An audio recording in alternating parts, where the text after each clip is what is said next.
Attention, attention. IPOB One Family. This announcement is for those outside of the USA that wish to donate to the Eastern Security Network Fund that is based in the United States.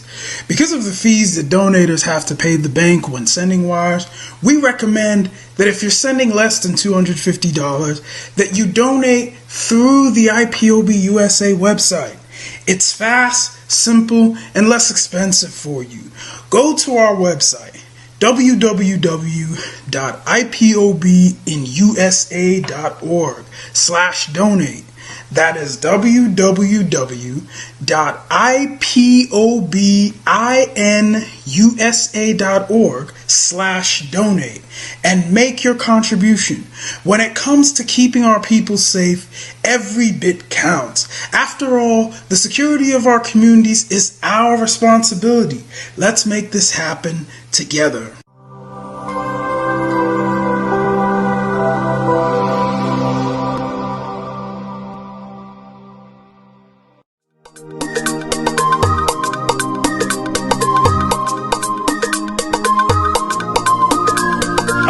Yeah, Mr. Bella once again. Wisdom, feel it, come on. Yeah. Say Biafra will not last forever. They say happy up in no go stand. What did they know? What do they know? What do they see? What do they see? If you give me a gun, I will shoot them aside. If you give me a gun, I will shoot them aside. If you give me a gun, I will shoot them aside. If you give me a gun, I will shoot them aside. If you give me a gun, I will shoot them aside. No. Biafra will live forever. Oh yeah. Biafra will live forever. Oh yeah. Biafra will live forever. Oh yeah. Biafra will live forever. Oh yeah. Biafra will live forever. Oh yeah. Biafra will live forever. Oh yeah. Biafra will live forever. Oh yeah. Biafra will live forever. Oh yeah. Ogerugo manige tetanura. The lovers of Biafra. This is the time we need to come together and fight for what is belong to us. Ogerugo maniga bandizu, what make us a giant of Africa. Adapo chinti na hesugo. Mbogeru ni sina nyama kweno. Hello Lisa Binigwe, out of his wisdom, giving us somebody like nnamdi for this our rescue mission. Biafra will not last forever. They say happy up in no go stand. What did they know? What do they know? What do they see? What do they see? If you give me a gun, I go shoot them aside. If you give me a gun, I go shoot them aside. If you give me a gun, I go shoot them aside. If you give me a gun, I go shoot them aside. If you give me a gun, I go shoot them aside. Oh no. See you jump our hero, how the fighting never stop. Nnamdi kanu, but no can we stop. He cannot stop. Biafra will live forever. Believe me now. But independence for Nigeria as a corporate entity is not enough. The peoples of Nigeria must at the same time be guaranteed their freedom. We must ensure that in an independent Nigeria, individual citizens throughout the land enjoy liberty, human dignity, and equality under the law. There must be one Nigeria with one constitution and one law for all. Let us therefore, Mr. Chairman, sir, close our ears to the counsel of despair, which says that we cannot here at this conference agree on a constitution.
Good evening. This is live and direct, and we are coming live now to begin the exposition, and judgment time has come.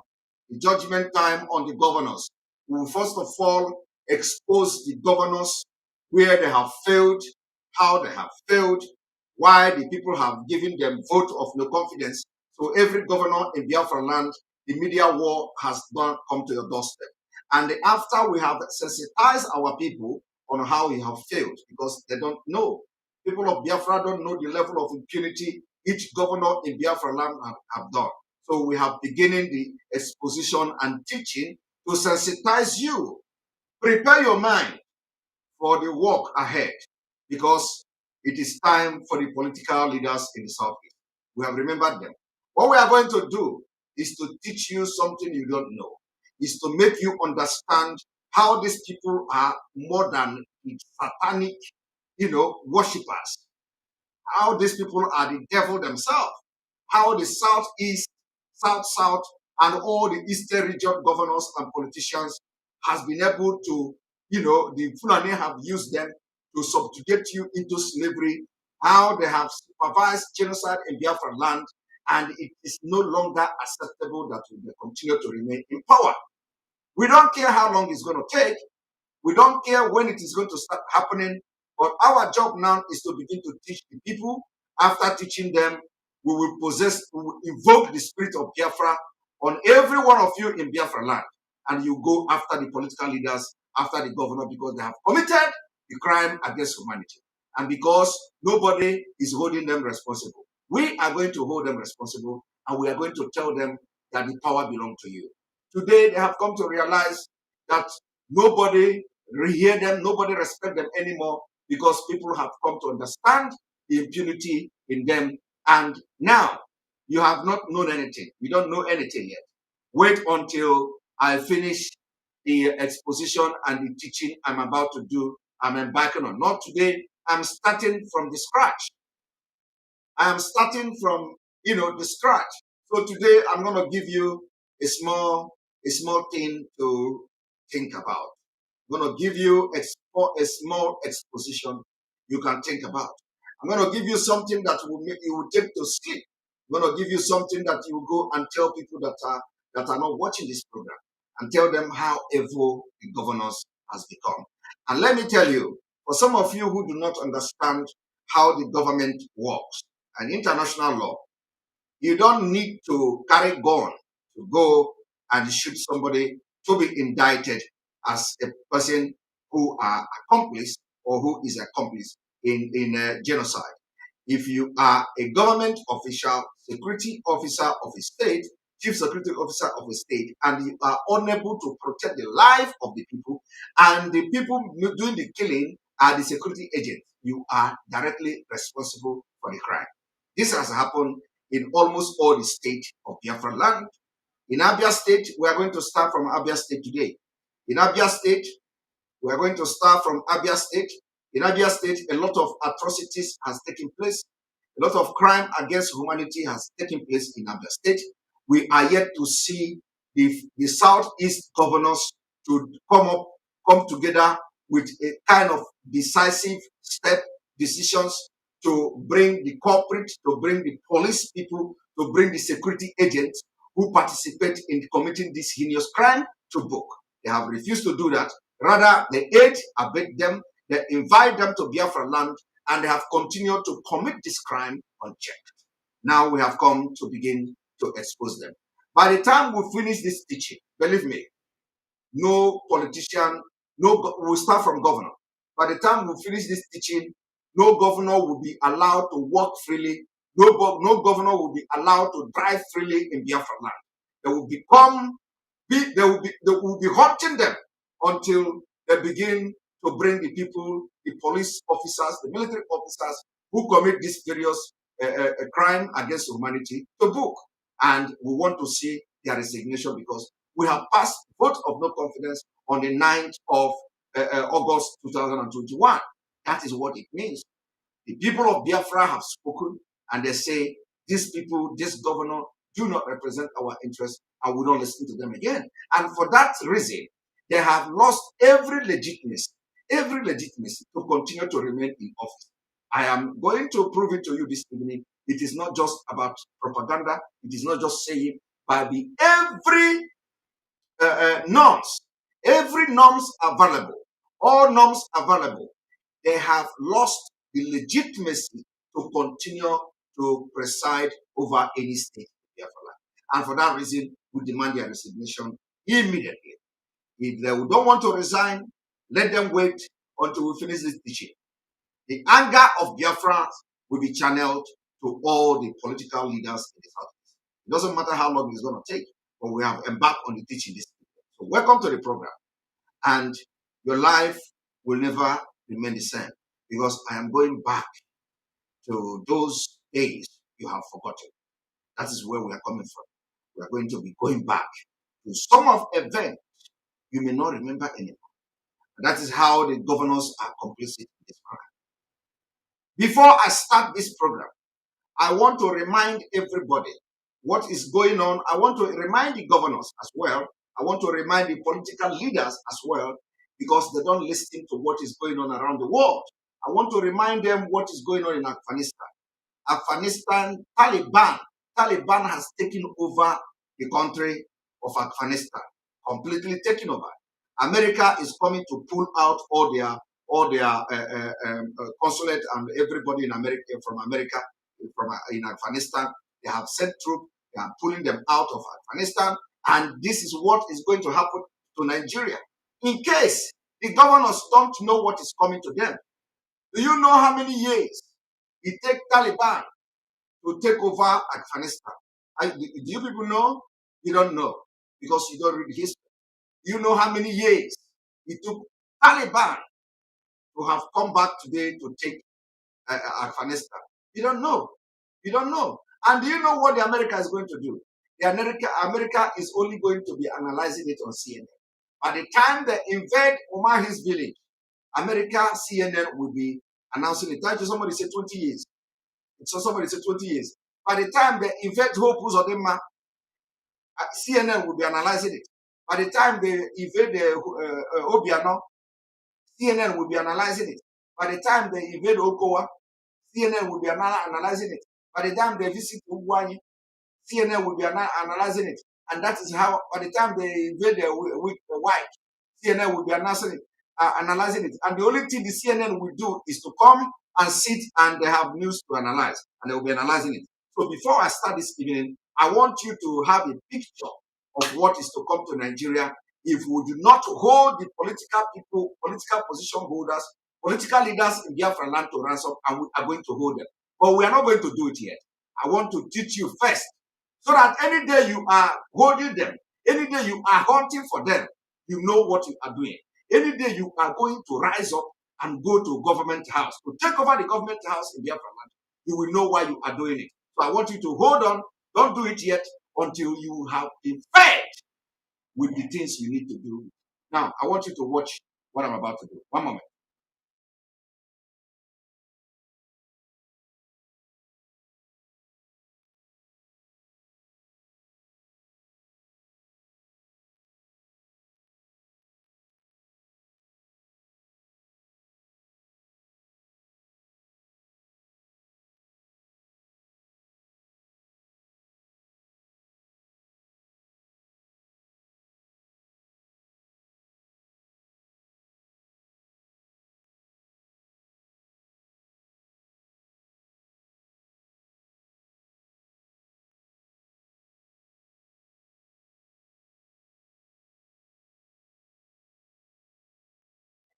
Breaking news this morning out of Afghanistan. Sources say the U.S. Is now completely pulling out all U.S. personnel from the U.S. Embassy in Kabul over the next 72 hours. That is different from what we heard on Thursday from the president, who said some personnel would be pulled out. Yeah, right now, as the Taliban is closing in on Kabul, the evacuation of U.S. Embassy personnel is well underway. A U.S. official says the goal is to get them out by Tuesday, if not sooner. Right now, you're looking at video shot by CNN that appears to show U.S. helicopters flying above Kabul, possibly carrying U.S. personnel. CNN's Clarissa Ward is live in Kabul, Afghanistan. Clarissa, help us understand what's happening there. And good morning. Good morning, Christy. There's a lot of moving parts here. You mentioned the evacuations of U.S. Embassy personnel. I mean, we have just heard a nonstop stream of choppers all morning going back and forth from the embassy to the airport. We also saw an Apache gunship accompanying several Chinooks. That gives you a sense, I think, of just how tense things are here. And that's because the Taliban are now very much outside the gates of Kabul. We heard earlier a statement from Zabiullah Mujahid, who is the spokesperson for the Taliban. He said that they're not going to enter the city violently, that they want to enter peacefully. He urged people to stay at home, not to try to flee. He said that there would be a blanket amnesty, basically, for anyone who had worked with the government or with security forces, as long as they did not try to fight the Taliban. And we also are being led to believe that there are sort of ongoing last-minute talks between the Taliban, between the government of Ashraf Ghani, the Afghan president, to try to come up with some kind of an interim government, a sort of peaceful transferal of power. We heard from Afghanistan's defense minister, again, urging people to not panic, saying that the city of Kabul is still very much under control, that defenses are strong, and that negotiations are ongoing to come to a peaceful conclusion. But I can tell you, Christy, that that message is not being embraced on the streets of the capital. It has been incredibly chaotic here this morning, with people just desperately trying to get out of the city. The streets have been choked with traffic, long lines outside the passport office. Everybody frantically worried about what will happen when Taliban fighters do enter the capital, as it appears may be happening in the coming hours or days, depending on how those talks go. We just don't know. Christy, Boris. Clarissa Ward, live for us there. You and the crew take good care there. Thank you so much, Clarissa. So we want to continue this conversation here. The Taliban, as she said, at the gates of Kabul. In response to the rapid gains by the Taliban, President Biden, as we said, now authorized an additional 1,000 U.S. troops to assist with efforts. Bill Roggio is the managing editor of the Long War Journal. We're also joined by him and CNN military analyst Colonel Cedric Layton. Thank you both so much for being here. We appreciate it. Bill, I want to ask you, first of all, when you hear what we are hearing from the Taliban spokesman this morning, that they want a peaceful and satisfactory transfer of power to be agreed upon, what do you expect satisfactory to be for them? Good morning and thank you. For the Taliban, the only thing it has always had a maximalist strategy or an objective here, and that is the reestablishment of the Islamic Emirate of Afghanistan with its leader as the emir. Establishing the Islamic Emirate of Afghanistan. It took them how many years? I want all of you watching me this evening, some say 20 years. This is what is coming to Nigeria. This is what these people are bringing to Nigeria. And you know what?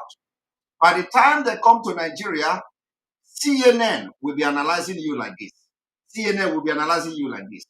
They will be telling you Boko Haram, ISIS, all the West Africa jihadists, all of them, they want to negotiate a transfer of power. They have already transferred power without you knowing it. And your governors are complicit to the transfer of power that you are witnessing in Nigeria today. Governors in Biafra land, it is time we are going to deal with you. We are not going to wait for America to pull their embassy out of Nigeria. We are going to deal with you. We will deal with you because we are going to solve this problem now before Afghanistan will begin to happen. Because we are setting the future of our children, not the future of the governors, not the future of Ekweremadu and co. We are going to bring everything down before it goes to Afghanistan. So I want everybody to watch and listen to what is happening. When the time will come, they will analyze you like this, and we can never allow that to happen. The Afghanistan now is going to be a case study. And they are going to stop at nothing until you see this Afghanistan happening in Nigeria. Now, it didn't end there. Let me tell you, the police, the army, the civil defense, immigration, and custom. The difference between Nigeria and Afghanistan is that in Afghanistan, they are coming with force. In Nigeria, it is mechanism being put in place. They are following a very corrupt democratic principles to install the Islamic State in Nigeria. They follow what we call a very corrupt democratic principle. How do that work? By instituting their mechanism, their men, their representative in different positions. They have hijacked the executive. They have hijacked the judiciary. They have hijacked the legislative arm of the government. The three arm of the government has been hijacked in Nigeria by the Islamic State. Now, what do you think is left? What they are doing now is just jamboree. By the time do you know why Taliban is doing what is? Because they have been able to gather enough arms. And American troops pulled out of Afghanistan. They have gathered enough arms and enough ammunition. And by the time the Fulani gather enough arms and enough ammunition to run an entire southern Nigeria, you are going to hear the win now. You are going. The only thing you'll be hearing and watching from CNN is breaking news. They have captured Lagos. Breaking news. They have captured Oyo State. Breaking news. They are now advancing to Benin, the Edo Kingdom. Breaking news. Fulani have struck in Enugu. Breaking news. They have taken over, captured River State, the oil dome of Nigeria. Breaking news. They are now advancing. This is what you'll be hearing. As they are analyzing it now, is the way they will be analyzing Nigeria. The governors have continued to cheat. They have continued to lie to the people, even to the authority that they lie, that they don't support Biafra. They have to come out now or they resign. And if they don't resign, we are going to chase them out of power. We are going to invade all government houses in Biafra land because this is what you are watching now is what is coming to Biafra. We can never allow that to happen. The entire southern Nigeria must rise up. This is not about Biafra alone. The entire southern Nigeria must rise up. We have to start by imposing the seat at home in the entire southern Nigeria. Our Yoruba nation brothers must rise up now to make sure we have what we call a joint seat at home in the entire southern Nigeria. We want to lock everywhere down. 1 day, 2 days, after locking it down, we have spoken. Locking it down means we have passed a vote of no confidence. We want to trigger what we call the extraordinary process and measures to make sure Nigeria, the solutions start now. The delay is very dangerous. The more you delay, the more you are inviting Afghanistan to Nigeria. And it is going to be very, very dangerous. We know it. It is going to happen. Don't say we did not say it. It is going to happen. There has never been any time that is as dry as now. I want you all to listen.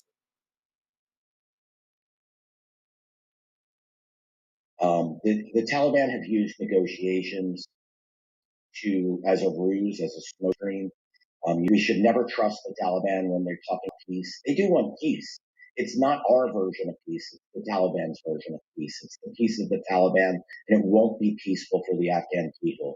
The Taliban absolutely would rather take Kabul, would rather the Afghan government surrender and take control of Kabul, but it will, make no mistake, it will take Kabul by force if the government refuses to surrender. There won't be power sharing, anything like that. Don't expect it from the Taliban. The people, our policymakers, our military commanders, intelligence officials, they've relied on this notion that the Taliban would compromise, that it would accommodate an Afghan government, but that was never going to happen. And so if the Afghan government really has two choices, surrender or flee the country. So, Colonel Layton, what is the national security concern for the U.S. right now when we see the expediency by which the Taliban has moved through that country? 25 of their provincial capitals are now in the hands of Taliban, and it's 25 out of just 34. Yeah, that's right, Christy. And I think the big national security implication here is how do we really organize our armed forces to deal with threats like Al-Qaeda, like ISIS, like the Taliban, when you are called on to go into a place like Afghanistan and conduct military operations. We were clearly very successful in 2001 in the wake of 9/11, going in there and toppling the Taliban. Now the tables have turned, and now what we're seeing is really a wave of Taliban victories because the partners that we had in Afghanistan were not capable of not only unifying themselves, but of presenting an armed force that could challenge the Taliban. And that is something that we really need to take very seriously and understand because the future implications of the Taliban victory are going to be very, very profound. Bill, you've called, and I'm quoting you, what we're seeing today as the greatest intelligence failure in decades. You say the Taliban planned, prepared, organized, recruited, deployed fighters, all under the nose of the U.S. military, NATO, and Afghan intelligence. In this 20-year period, where did it... Did you hear that? Are you hearing that? In this 20-year period, what they are telling you now is that the war have lasted, the taking over, turning Afghanistan into Islamic State, have taken them 20 good years. 20 good years. They have not started in Nigeria now. They have not started in Nigeria. So invite your iPhone sheet governors. It is time I'm going to be insulting them. Invite all your iPhone sheets. Let them come and listen to what we are saying. Let them come and listen. Let them come and listen and hear. And I want everybody, including all the iPhone sheet governors and senators, let them come and listen. And do they think, what the hell do they know? With the body language of Nigeria, with body language of Northern Nigeria, with the body language of Fulani, is that not enough reason? Have the green light, have the governors, have the presidency and the Fulani not giving them enough green light? What else are they waiting for? What else are they waiting for? To know that these people who, the thing you are watching now, you see from Afghanistan, is coming to Nigeria. They want it to start happening first. They want it to start. If we fail to stop the Anambra election, we must not fail. Everything must be deployed to stop it from Anambra. Anambra election cannot hold. Because if that election holds, you have renewed the agreement with the caliphate, you have renewed your agreement with the Fulani caliphate and the Islamic State. And they are coming. It must not hold. For those who are telling you that if the election didn't hold, you are giving the presidency the right to declare, is a lie. You are giving the president this to do that, is a lie. That will be the beginning of Biafra. If you want Biafra, do you want Biafra? All of you watching me now and those who will watch me later. Do you want Biafra? Do you really want Biafra? If you really want Biafra, the opportunity is in the next 6 months. Do you know what I say? You know, people don't know. Sometimes when we talk, the spirit is talking. I told you. I told America, I told the UN. If you do not conduct referendum in Nigeria within the next 6 months, the situation will be very catastrophic. Do you want Biafra? Do you want Biafra? If you want Biafra, every road leading to Anambra must be locked. If the military come, let us fight war. Let us fight war. If you have gun, AK-47, bring it out. Every road leading to Anambra must be locked down. Election must not hold, because that is the language everybody will begin to listen and hear. Once we succeed in locking down Anambra State to prevent the repeat of Afghanistan, it is a fight for survival. It is not time. The way you disagreed, disrespected, not listening to governor is the same way you are going to do this.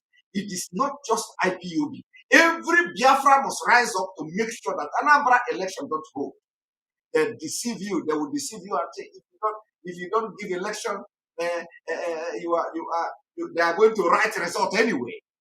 If you do not have election, they are going to bring somebody, Musa, to come and lead them. It's a lie. They can't do it. I am telling you today, the 15th day, some of you are already on the 16th day of August 2021 that nobody can impose anybody in Anambra is a lie. Don't have election. I am not saying boycott. There is different. There is different between boycotting election and not having election. I want you people to pay attention. When you boycott election, some people will not boycott the election. If you call for election boycott, some people will not boycott the election. It means that you are allowing the INEC official to enter Anambra State. It means that they are going to write the result anyway. So it is not boycotting election. We are not boycotting election. Rather, we are stopping election. We are preventing election from happening. We are preventing INEC official from gaining access to Anambra State. Are you people hearing me? Nobody, anybody that's INEC official in your family now, tell them to resign. Tell all the INEC officials to resign in Anambra State. All of them. We are ready to pay them, to pay their 5,000 they are paying to them. We are ready. In fact, give me the names of compile the names of all INEC officials in Anambra. We can debate it. We can debate it. And we will present it to the IPOB leadership and debate it there. If it is amounting to pay their salary, which we are not supposed to do, but if you are amounting to debate whether we are going to pay, if 5,000 they are paying them, we are ready. One person can pay to them. One person in IPOB will pay their salary. And it is only one day. So that 5,000 they are paying them, it can never solve their problem. It can never make them eat food. It can never make them eat food brought, because we know that the youth corpus they are using to do. And let me tell you, if they succeed in conducting election in Anambra State, my brother, the next trial will be in 2023. Advise your relative who are now trying to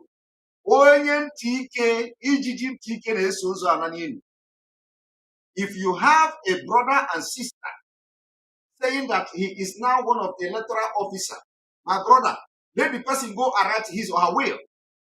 Because Biafra, win or no man, by the time we finish these lectures I'm backing on now, people will eat you raw. People will eat your flesh raw. Inform your people. The show have started. We don't want to see, you know what? Do you know the reason you are doing this? We don't want to see what is happening in Afghanistan to happen. Because it's coming. If you do not take this bold step now, it is going to happen. So Anambra State, we must seal Anambra State completely. No election. No election. Obiano can continue to stay there. Obiano, if the Obiano will continue to stay there. Obiano must continue to stay there. And after this, we have succeeded in stop. It doesn't matter. Let them bring all the troops in Biafra land to Anambra State. We are going to fight this war. Election must not take place. Election must not. No electoral material will be allowed to enter Anambra State. You see, if this does not open your eyes must be open. Afghanistan, 20 good years. America invested all money. America invested whatever they invested there. America pumped military men there. People were killed. People were prevented to, life were saved. For many years. For many good years. America vote. Foreign policy, this, that, group, everywhere. All those things America did. In fact, are you hearing it? All the things America did. Alagoni. Everything America did, Alagoni. All those money they spent in Afghanistan, everything is gone. And the Islamic State in Afghanistan is here. They are in charge. And you know what? The highest CNN will do, the highest CNN will do is to analyze the way they are analyzing it. So Obiano will stay where we remain, and immediately we succeed in stopping the election. Obiano, if he like, he continue. If he don't like, he step down. And if he continue, it must be Biafra. If he continue to be a governor, if he want to remain in the seat, it must be automatically Biafra. Automatically Biafra. We are going to hold these people where it will pain them. I want you people to watch what is going to happen. This is going to be a game changer. You see, we have succeeded in stay at home. Anambra has been one of the best in compliance to any sit at home order. So we are not going to even lecture them. But the lecture I'm giving you now is for you to know the reason why you must do it. You know, the reason why you must make sure that election didn't take place in Anambra State. Election must not take place in Anambra State. It must not happen. I want you to watch. Intelligence fail? Was it early on? Did as the greatest intelligence failure in decades? You say the greatest intelligence failure in decades. That is the only English they will be speaking. Nothing else. Nothing else can be done. It is going to end in this drama and analysis. Taliban planned, prepared, organized, recruited, deployed fighters, all under the nose of the U.S. military, NATO, and Afghan intelligence. In this 20-year period, where did intelligence fail? Was it early on? Did the Taliban see an opening, say, 10 years ago, and they started to reorganize? I mean, how did the U.S. miss this? Yeah, and I want to be very clear. I know individuals in the U.S. intelligence and military establishment who saw this, but this is an overall failure in leadership of political, military, and intelligence at the top levels. They thought that they never understood the enemy. They pretended that the Taliban would disassociate with Al Qaeda. They thought that the Taliban was a group that they could work with, so they ignored the Taliban strategy, the Taliban's objectives. And by 2018, General Miller, who was the last commander of U.S. forces in Afghanistan and NATO as well, he said, as the Taliban was slowly seizing control of districts and implementing its rural insurgency strategy, where it would take rural districts and expand its control, he said he rejected the security situation on the ground and said that negotiations with the Taliban is the only measure of success. The U.S. military leaders, intelligence leaders checked out on the Taliban. They thought they were going to get a deal on the table. They never believed that the Taliban was capable of overrunning cities. It has. It actually happened in that time period when General Miller made that statement. Everyone should have seen this coming. If I was able to see this coming, I don't understand how the U.S. military and intelligence establishment, which has billions upon billions of dollars at its disposal, was not able to see this. This really is the greatest failure since 10. And Colonel, what does that say about the lack of intelligence now that the U.S. will have in that country, and how that affects the national security, not just of the U.S., but of countries around it? Yeah, Christy, this failure to understand that Bill so correctly points out is really at the heart of the matter. And when you look at the technical aspect, I'll call it, of intelligence collection, the fact that we do not have really adequate collection resources covering Afghanistan makes the forces that are currently in Kabul trying to protect U.S. embassy personnel and potentially Afghan civilians, it makes them blind. And when you're blind and you're deaf and you can't tell what's going on, you're at an incredible disadvantage, both tactically and strategically. And that's the kind of thing that we're dealing with right now.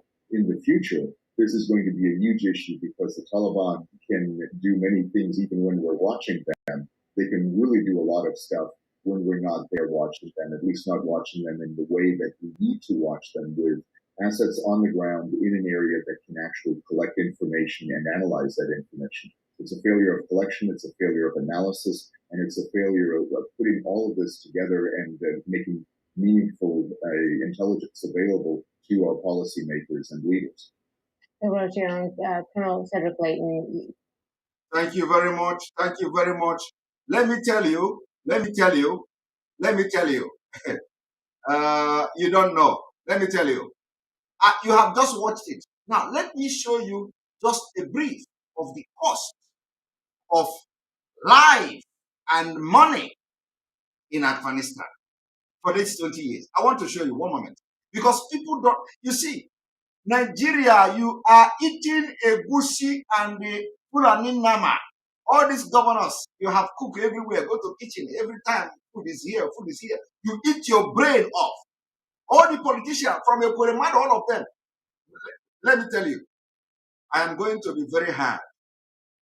I will be using very, very tough language from today as I'm addressing this issue, because that is the way my spirit is now. I'm boiling. I am boiling. I am boiling because what I'm about to do after this video I'm showing you will shock you, because I want to take you back in memory lane for you to understand how the governors are complicit in your ordeal in Nigeria. I want you to watch this. So listen to what I'm about to do.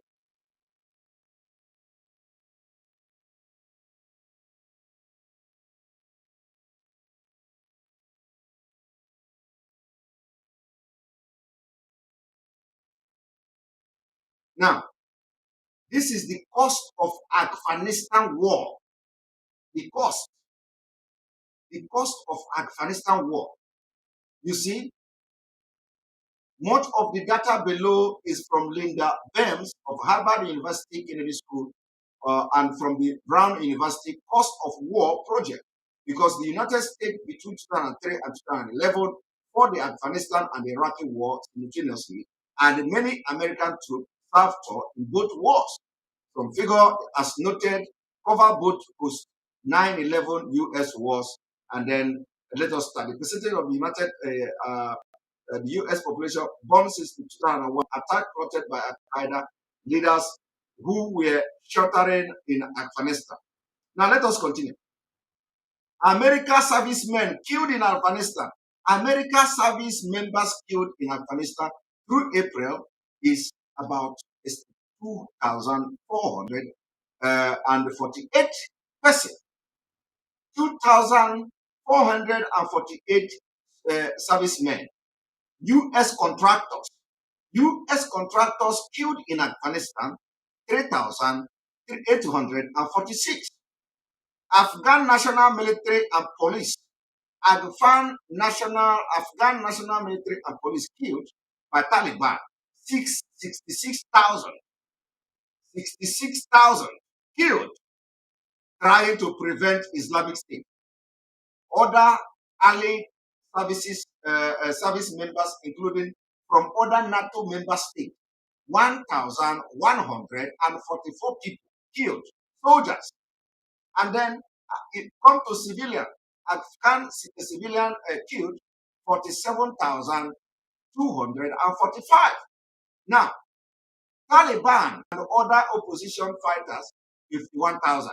All the Taliban people killed are just 51,000.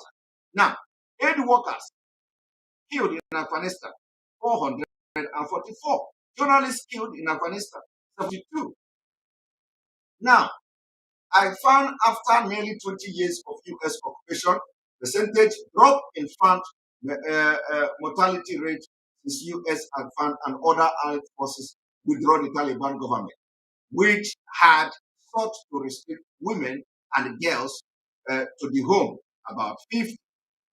I want you to follow this state. Percentage of Afghan teenage girls able to read today, 37%. Oversight. Date Congress authorized U.S. forces to go after corporate in September 2001, attack September 18, 2001. All these things U.S. did in Afghanistan, it failed. Today, it has failed. Every life lost in Afghanistan, it has failed. Number of time lawmaker in Senate Appropriate Defense Subcommittee addressed cost of the Vietnam War during the conflict 2042. Now, number of times lawmakers in the same subcommittee have mentioned cost of Afghanistan-Iraqi war through mid-summer 2021, 5. Number of time lawmakers, and these are just what you should understand. Amount of President Harry Trauma temporarily raised up taxes rate to pay for Korean War 92. Amount of this. And now, let me tell you, I don't need to read all this, but let me tell you, the same thing is about to repeat itself in Nigeria. Nigeria own could be prevented. Nigeria own could be prevented from happening. America don't need to send troops to Nigeria. America don't need to spend money on Nigeria. Nigeria problem is just solvable. Very, very easy. Disintegrate Nigeria through the United Nations, through the international community, through the world power. They supervise the referendum in Nigeria and everybody goes their way. You do not need to bring troops to die for African people. You do not need to spend trillions and trillions of dollars into stopping the war that is about to break out in Nigeria. You do not need to send your men. You do not need to send your aid workers. You do not need to send doctors. You do not need to send contractors. It is something that can be solved amicably. And Nigeria only wants your voice. The only thing is going to cost you to save the future of Africa, the future of the Sahel region, from going into bloody war, because we are ready. We are ready. The only thing it is going to cost you is negotiation. Call Nigerian government to order. It is time to grant Biafra referendum. It's time to grant to do the war referendum. Let people vote to know whether they want to be part of Nigeria or not. And by the time we vote this day, and the people say they want to be part of Nigeria, believe me, no matter how they treat us, we are going to take it. No matter how they say, if they say, okay, all of you, you go into the pit and begin to swim it, those who are not comfortable will flee the country. Those who are comfortable will stay back. But the only way to prevent Afghanistan from happening in Nigeria is to look into the cry of the indigenous people in Nigeria. What are their concerns? Their concern is that the country is not working again.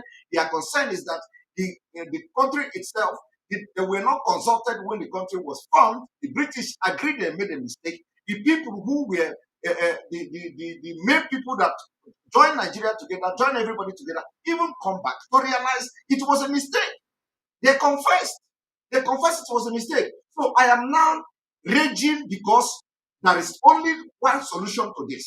To prevent Afghanistan, to prevent other African Union military to come to Nigeria for peace keeping, to prevent people from being killed again, you need to look into the referendum that everybody is calling.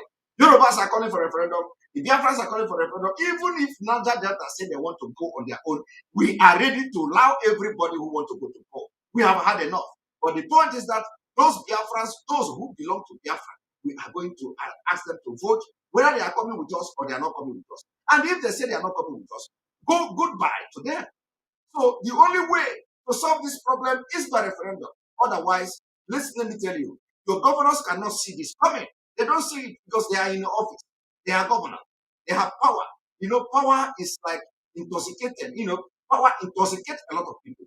Once you want to know how people are, if you want to know the true color of people, give them power.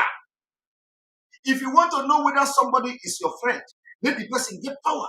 If you want to know the true color of somebody, let the person test power. You are going to know the true color. And we have seen the true color of the governors of the South. They are not human. So they are power drunk and they don't want to give up the power. They have ambition. Their ambition is more than the life of Biafra people. And we have come to say enough is enough. After the teaching I'm going to do, I'm going to embark from today. We want everybody to get ready. Everybody must get ready. Let me tell you. You see, if you do not fight, nobody will fight for you. And we don't even need fight in this. All we need to do is to make a statement. The statement is that nobody will enter Anambra State. Anambra State will be on lockdown. Nobody will enter Anambra State and say, I want to conduct election. I am coming as an ANEC presiding officer. Nobody will be allowed to enter Anambra State. Once that is done, it will be the beginning of the end. I want everybody to understand this. Don't listen to anybody telling you if you don't have election in Anambra State, they will impose Musa Muhammad to you. It's a lie. It cannot happen. This is democracy. If they tell you that if you do not, because the point is that we are not stopping election. We are not saying no to election because of political party, because we want to be part of Nigeria, because we feel that they are going to rig the election. No. The reason why we are calling for end of election in Biafra land is not because we don't trust the system. No. It is not because we feel they are going to rig the election. No. It is not because we think that they have already rigged the election. No. The reason we are calling for the end of election in Biafra land is numerous. One is that we don't want to be part of Nigeria again. Two, we don't want any election to take place in Biafra land under Nigeria. And the only voting we want to take place in Biafra land is referendum. Number three, the reason why we want that no election in Biafra land again is that all these elections that have conducted all these years, Biafra land look like pig farm, very dirty. Nothing to show for the election, nothing to show for democracy, nothing to show for anything. And when you talk, they say, hold your leaders responsible. And we have come to realize the reason we cannot have election is that we cannot hold our leaders responsible under Nigeria. We cannot. So how would they tell you to hold your leader responsible? We cannot. We cannot hold our leader responsible under Nigeria. Example is Ojo Zokalo. I am using Ojo Zokalo because Ojo Zokalo is the evidence we have. Ojo Zokalo is the exhibit. The exhibit we have is Ojo Zokalo. Ojo Zokalo is, you cannot talk today that Ojo Zokalo did not embezzle other state money. He went to prison. They indicted him. So many count of charges. They indicted him. They took him to prison. He came out. Nobody know what is going on. And when you talk, he said, hold your leader responsible. So he did not hold Ojo Zokalo responsible. What was the end? What was the end? We cannot. All the past governors in Biafra land, all of them have looted, all of them are rich, all of them are billionaires from the funds that they were meant to use to develop the Biafra land. Today, the Biafra land is looking like a pig farm. So for this reason, we have come to say there is no election. Another reason why we are saying there is no election is that the governors have refused to hold responsible the security personnel, the security agency that use their office, use their power to commit extrajudicial killing, mass murder, genocide against our people. And till today, nobody has been able to do anything about it. And for that reason, I want to play this video. One moment.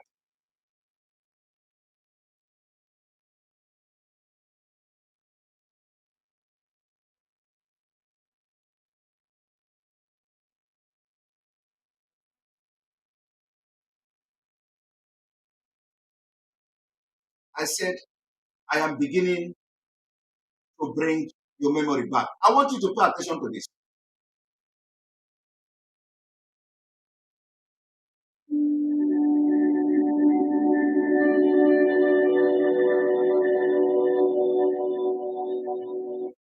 Aba massacre of IPOB members by the Nigeria Security Forces, crime against humanity. Now, what have your governor done about it? Nothing. We have passed on them code of no conflict. This is in February 2016.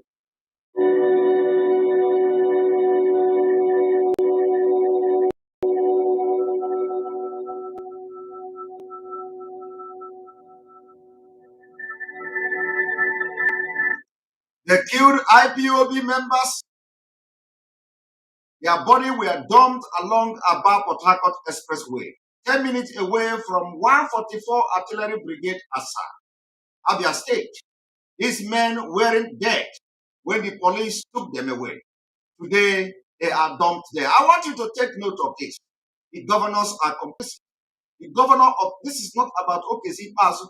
It is the entire governor of the Southeast, because they have what you call the Governors Forum. And the Governors Forum, every governor from the 5 states of the Southeast are member of the Governors Forum. And if anything happens in one state, it is assumed that the governors will come together because it is the issue that concerns the region. When something like this happens in Biafra land in the Southeast, it is supposed to be a concern for all the 5 governors to come together and look for a way to get the people who have committed his heinous crime, which are the security agencies. They didn't do nothing. The governor, did nothing. Ebonyi State governor did nothing. Enugu State governor did nothing. Roger Sokoracha, who was the governor then, did nothing. All of them are complicit to this crime. And that is why this is the beginning of our exposition. This is the beginning. We are going to be bringing to you the memory that you have forgotten. Now, I want you to watch.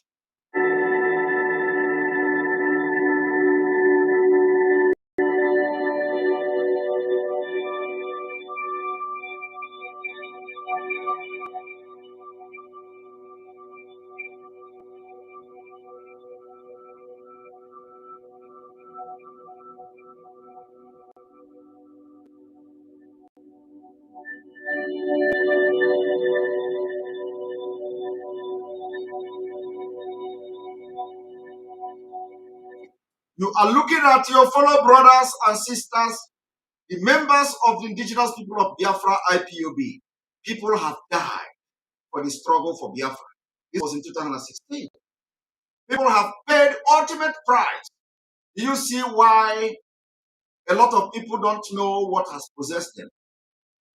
Do you see? A lot of people don't know what has possessed them. Apart from the millions of people that died for Biafra war, you don't know the spirit of Biafra. It has entered autopilot. When you look at this, this is the autopilot of the Biafra struggle. You don't know the spirit of Biafra has possessed millions of Biafrans all over the world. And whenever we hit the jackpot, whenever we hit the point, everybody will begin to feel the spirit.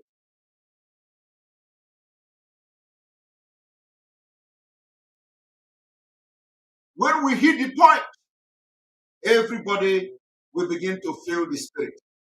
You see the reason why a lot of people were heartbroken when the order to call off the sit at home was given, to suspend it. A lot of people were heartbroken. They don't even know what is wrong with them. They don't know why. This is the first time the entire Biafra is raging for the order that was given to suspend the sit at home. And we are going to respect that order. But let me tell you, it is in autopilot. It has become autopilot. In as much as we call everybody to respect the order, which is final. We must respect the DOS. We must know and understand that the DOS are doing their best. They are in a very tight corner. We must respect them. This is a very critical time in the struggle for Biafra. But they can't control everybody. There are people who have sworn within their life, their self, their family, that they are not going out anywhere tomorrow. That are going to observe the sit at home. You can't do anything. It is the spirit of Biafra that's possessed them. And we can't despise them if that happens. We cannot say they are disobeying order if that happens. We cannot, we cannot chase them away. We cannot distance ourselves. We cannot bar them from the activity of Biafra, because the spirit that enters them is directly from nnamdi. The spirit of nnamdi have entered everybody. And the earlier you realize this, the better for you. So you don't also end up doing a mistake. The earlier you realize that even the people that are close to you will disobey you, don't take offense. The people that used to respect you may disobey you. Don't take offense. Something is happening in the spiritual world. Something is going on in the spirit. And let me tell you, you need to be in the spirit to understand what I'm talking about. This is not the time to fight anybody who decide to stay at home tomorrow. This is not the time at all. This is not the time to shout that somebody is insubordinating. No. The order has been given that the sit-at-home order has been called off. We are going to respect them. I am going to respect them. But like I said, we have no control over what happens, because the Biafra struggle is in autopilot. Nobody should be blamed DOS. It is not DOS fault.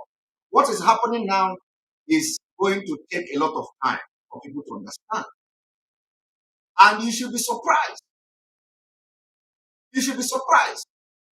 The order for sit at home came from DOS, the Biafra leadership. Leadership of Biafra. You didn't advise them. Did you? DOS is the highest authority.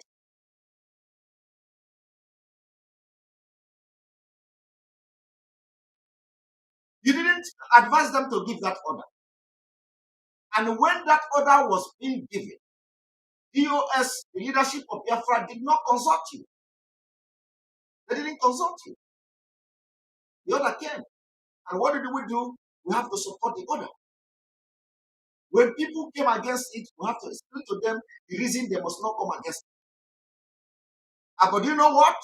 It was a divine. It was a divine order. It was a divine order. Very divine order.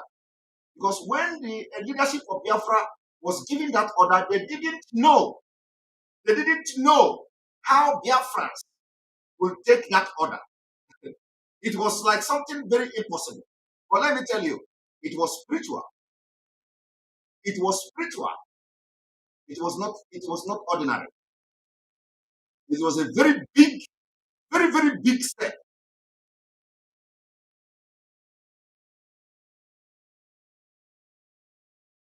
And for the very first time in the history of this struggle,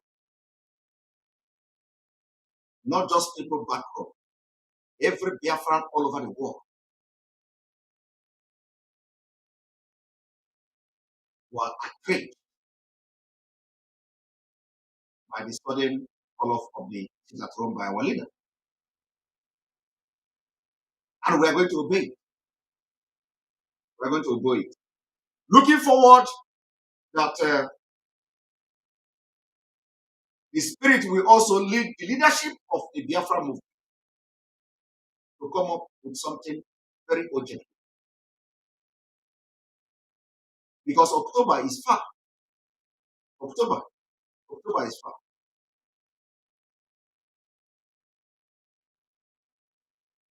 October is far. October is far. We have to respect that order.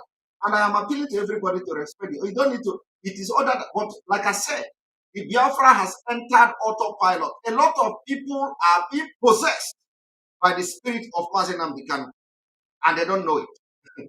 So you can imagine, you know, the point is that I am just praying for people to see what I'm seeing.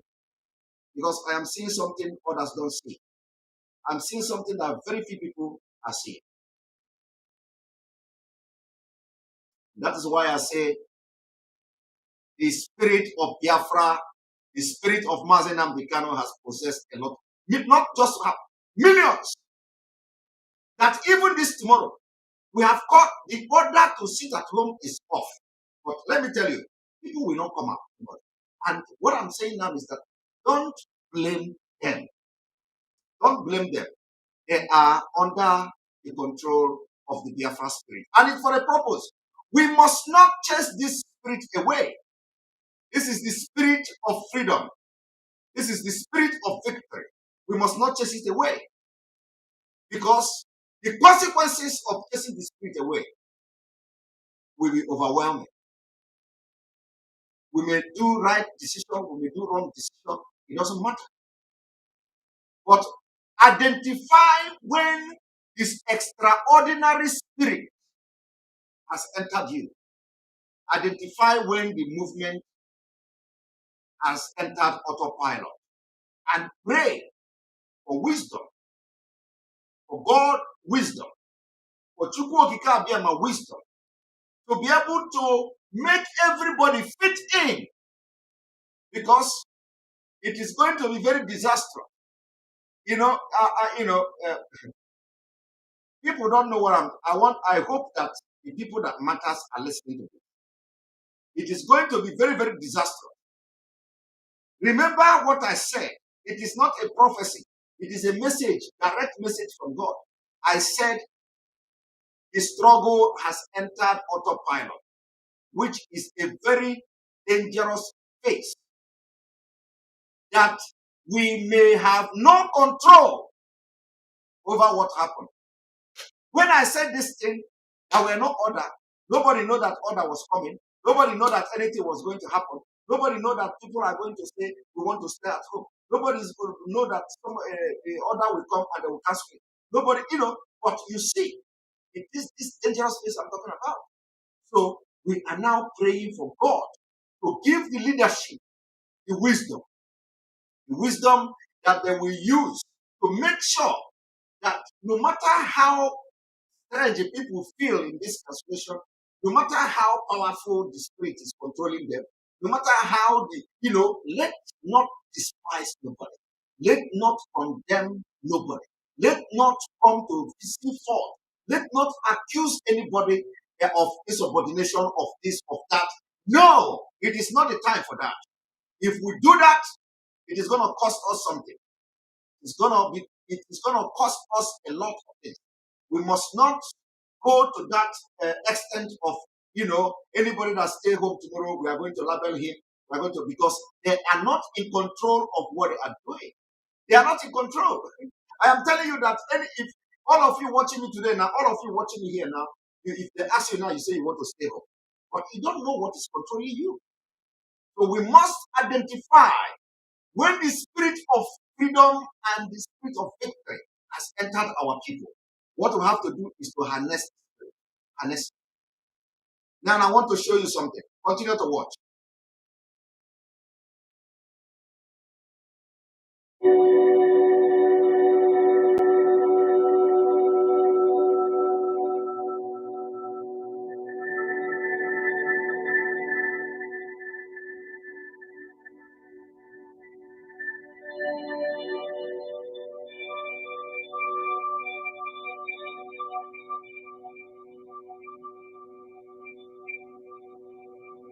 These are all your brothers. They died for this struggle. They were not criminals. They were not unknown gunmen. They committed no crime. The only crime they committed, if at all there is crime there, is that they say, we want Biafra.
Now, you have just watched that, right? You have just seen that. That was real. What you watch now is not from the movie. This is for today. I said I'm going to come 1 week. 1 week. Now, let me tell you.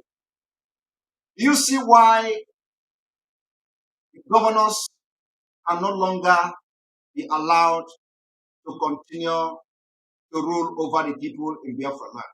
Because as I speak to you, the evidence is there. The people who committed this crime are the Nigerian army from the 144 artillery, whatever, in Abia State.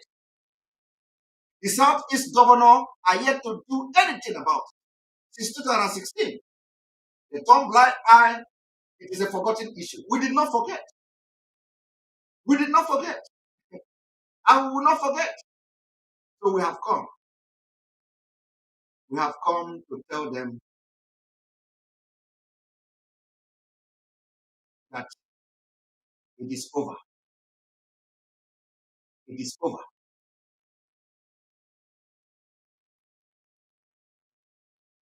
It is over. We have come to tell them it is over. That is one of the reasons for us calling the governors to resign. Because the military and the security agents that carry out this this mass murder, the governors did not. They did not protect the life of the people. They did not bring anybody to justice. Rather, the Fulani are using their own people. Somebody say, the video didn't play to the end. Maybe it's automatic. Maybe the system post, if it has been marked as sensitive, the video post. So this is number one. Now let me also come. I'm coming. One moment.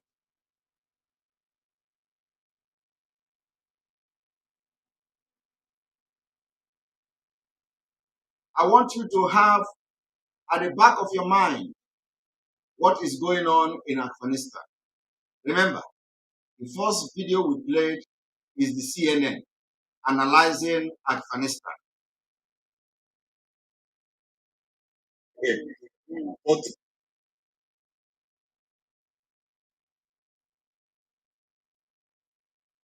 Now, by the time the Fulani finish with the governors of the South, by the time Fulani finish, you see military going to Eastern Nigeria, going to Biafra land to hunt for ESN. They are not here. This is the same Nigeria. Watch. Here live 14th 14th of August 2021. X-Men, they have blocked Benin Auchi Expressway. Here we are, passengers here and there. Like me, I'm in a public vehicle from Auchi to Benin to quickly meet up with one thing or the other. We are here at Uva, a Benin kingdom. The kingdom of Benin. It's a shame. Well, God help us. Which God will help you? Oh, the Benin conquered a lot of places. Even the Fulani could not conquer Benin kingdom in the old time, but here we are. They are here, just close to Uva. This is the Catholic church in Uva. We are here. I think for some time now. Is somehow God will help us. Today, 14th. Look at it. Just pray that the security agencies will quickly help us. Yes. This is about to 8. To 8. To 8. It's just 8 o'clock now. We've been here.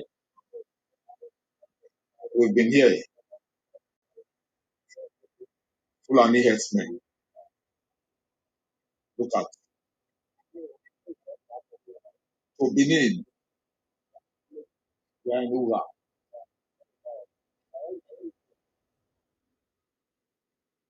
Look at it. In Uga. In Benin. Some foxmen just passed here and a vigilante.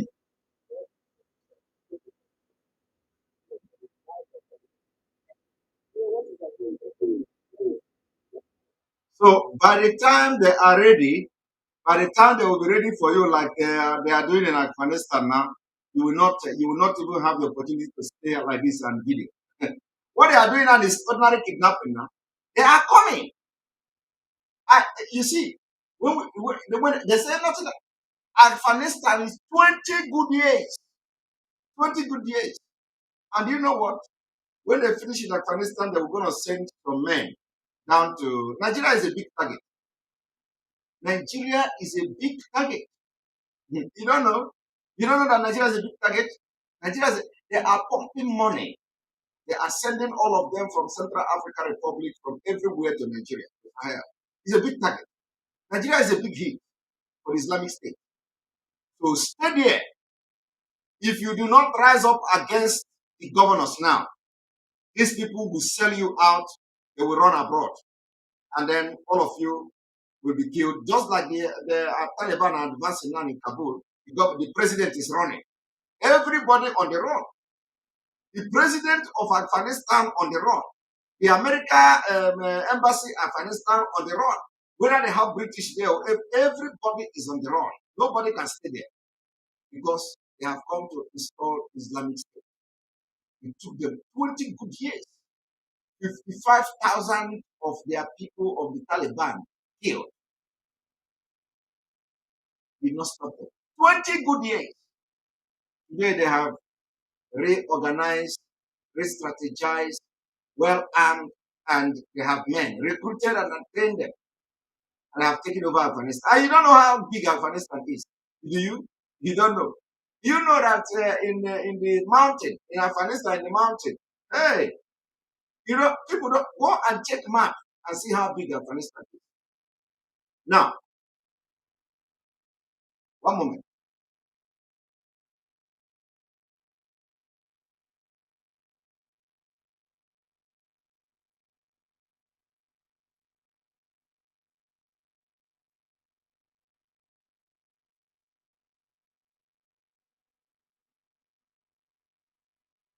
The latest Amnesty International report,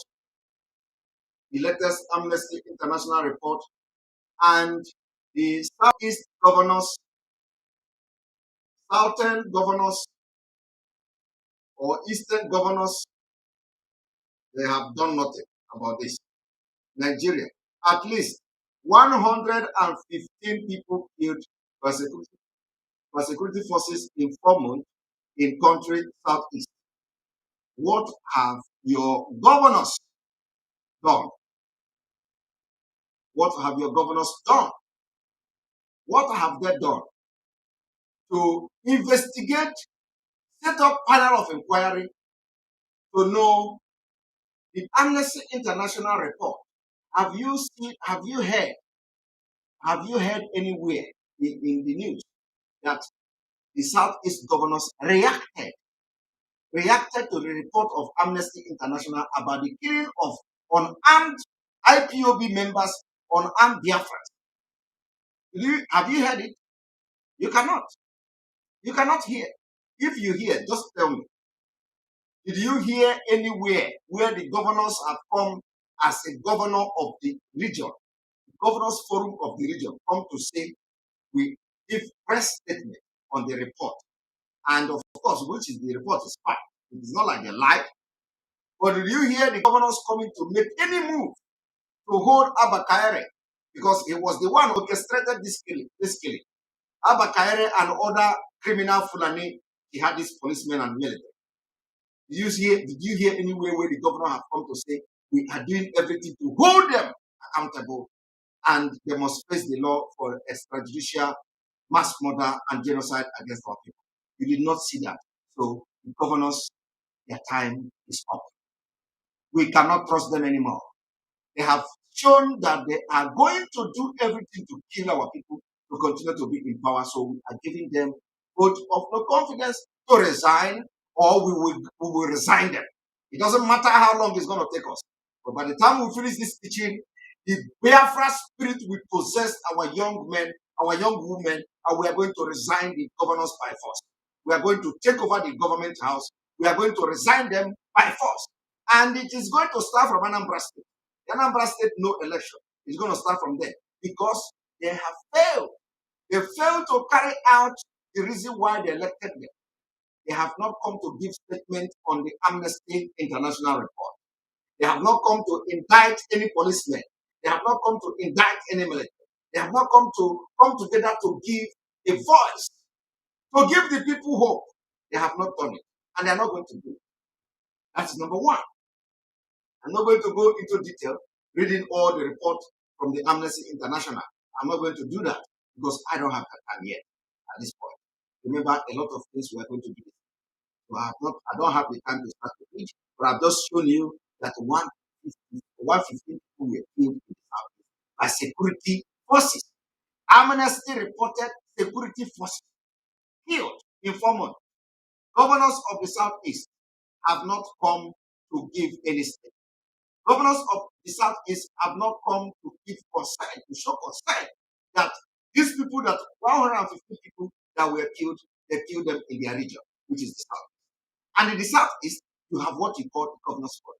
We are demanding the governors to tell us what is the need of governors forum.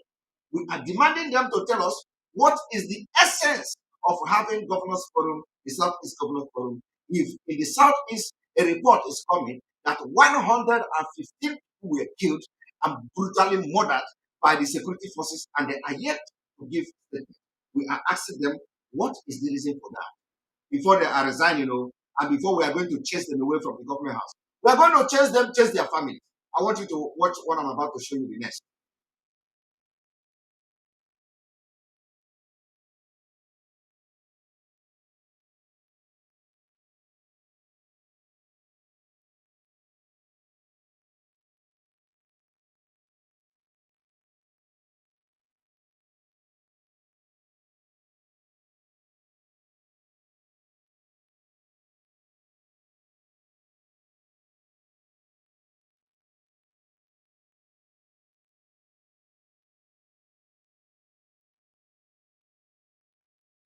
Now, you are looking at this.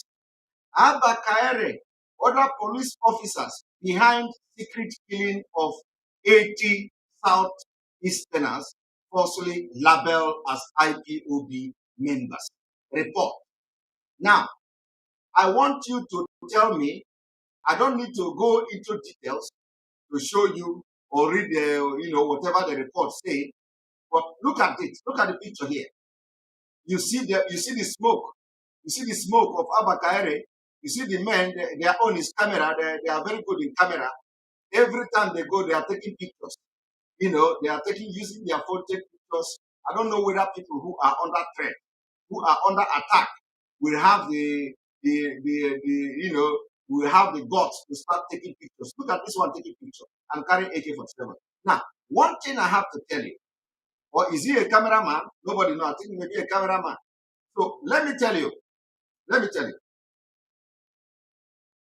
want to ask you, have you read anywhere that the governor of the Southeast, I am calling them South, remember now I am addressing them as governor of Southeast, because Southeast is a region in Nigeria. At least recognized by Nigeria Constitution, is a region.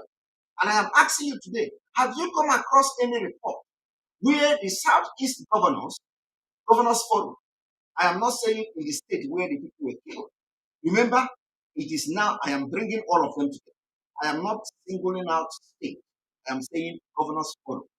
Did you hear anywhere in the news where the Southeast Governors Forum has come to give statement, press statement concerning this report, indicting the security officers and Abba Kaere of killing 80 people, labeling them IPOB. And I don't know what they mean by labeling them. Everybody is IPOB.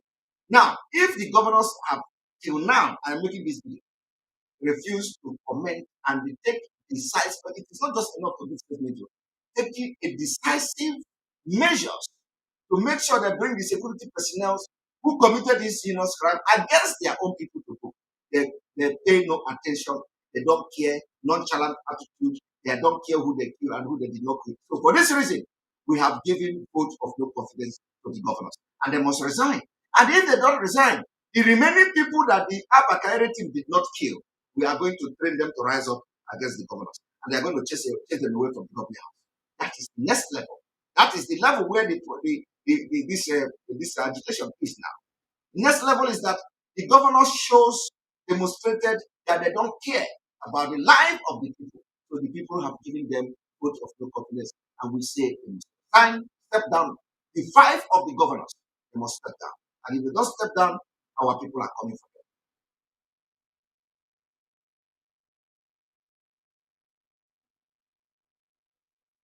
Now you may have also read this news. You may have also read the news which says, so that soldiers watch as invaders killed my people, said no order to stop attack. Nigeria monarch. This was unjust. In Plateau State, the monarch confessed that soldiers did not attack and prevent the Fulani killers from killing his people because the soldiers told the monarch that they did not get order to kill the attackers. But in Biafra land, governors are giving order. We have watched Hope Uzodinma coming publicly to say, I ordered the bombardment. I ordered the military to come to Imo State to kill. So, for this reason, the Southeast governors did not rise up against Hope Uzodinma to condemn his action. They aligned with him. Their silence means that they accepted his position, bringing aircraft to bombard Biafra land after the war. We are giving the entire governors. I am giving you a reason. It is step by step. And this reason I'm going to be giving you every day until I'm satisfied with this exposition. So I'm giving you the reason now we are giving them vote of no confidence. And we say they must step down, otherwise we are going to step them down by ourselves. And it is going to happen very soon. Immediately after this teaching, it's going to take 1 week or 2 weeks. The people will be possessed by a very dangerous spirit of Biafra, but in a very positive way. And they're going to come against the governors, and we see it happening. It is going to happen very soon. And the Biafra will come. The beginning of Biafra is here. Everything that is going to happen now is going to autopilot. Don't blame anybody. Don't blame anybody. Try to make sure that God give you the wisdom to manage how the people will be behaving from now on. That is what we are asking for. The leadership of Biafra must begin to learn and pray to God to give them the wisdom to manage. To manage. I say manage. To manage the people. Because it is going to be very, oh my God. You don't know what is coming. What is going to happen, I have seen all of them. I may not see everything, but believe me, I am not ordinary. When I'm talking, I know what I'm saying. So what is going to happen? You need to be in the spirit to be able to understand so that you will not make mistakes. So I will be able to ask God to give you the wisdom to control the people. What they are going to be doing from now on. It is very, very important. It is very, very important. That's why I'm making this exposition. Don't keep offense. Don't accuse anybody. Don't abuse anybody. They are not doing it themselves.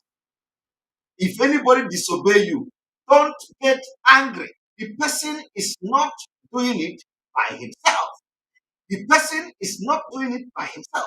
And whether the spirit controlling that person is a bad spirit, no, not a bad spirit. Anybody that disobey you, don't take offense. The struggle has entered a different phase. It's phase by phase.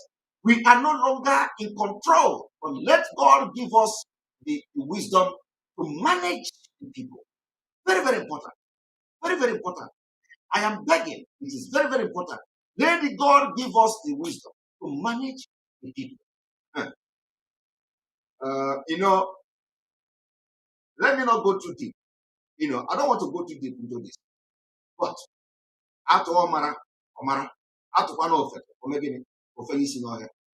let us continue.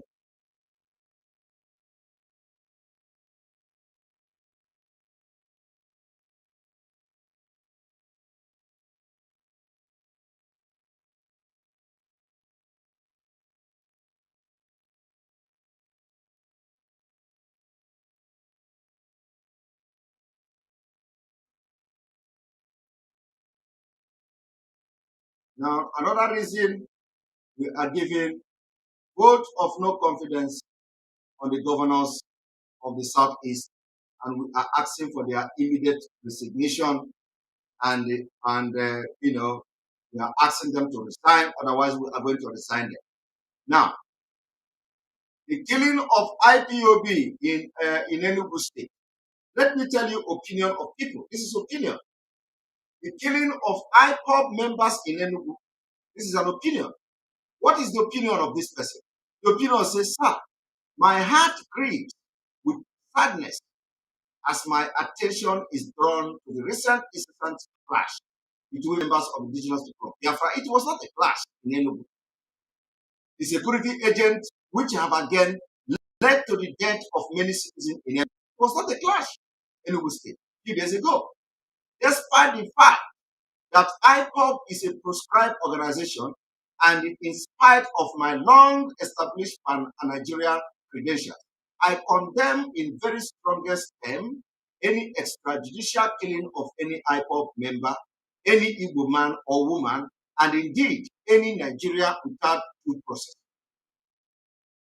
I am pained by these killings, to say the least.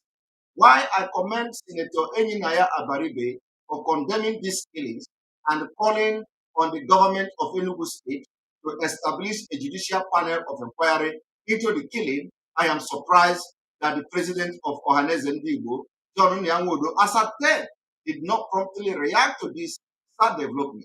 If anything, by this statement issued by his media spokesperson, Emeka Atama Wodo, is waiting for the outcome of an emergency Security Council meeting called by the governor of Enugu State, Ifeanyi Ugwuanyi, slotted for the first week of September.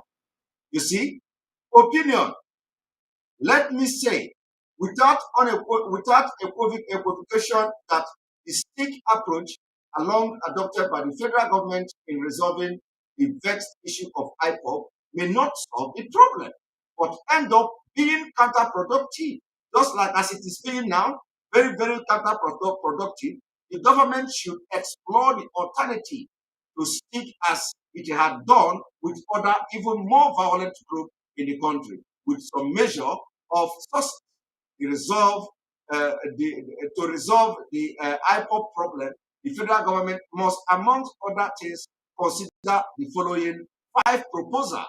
Listen, 1, the government should proscribe Ipob so that its activities can be carried out in the open and subject to supervision and lawful scrutiny.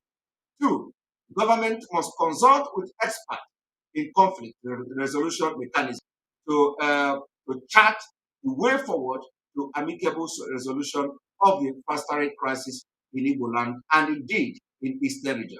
Government should quickly create an intervention program to reduce the unemployment level in the Southeast and Eastern region as a whole, where the National Bureau of Statistics recorded Imo State as the state with the highest number of unemployed people in Nigeria. 4, government must take steps to address the perception of Southeast that it is being discriminated against in federal appointments and in the distribution of federal infrastructure. The perception has continued to fuel a sense of alienation in the Southeast and certainly has reached a boiling point. That boiling point is where we are now. Number 5, government must address the long-standing agitation for the restructuring and implementation of true federalism in Nigeria. Restructuring does not mean the division of Nigeria into separate countries. In my mind, it means the federal government allowing states or regions to play a greater role in the affair of their people, being closer to them.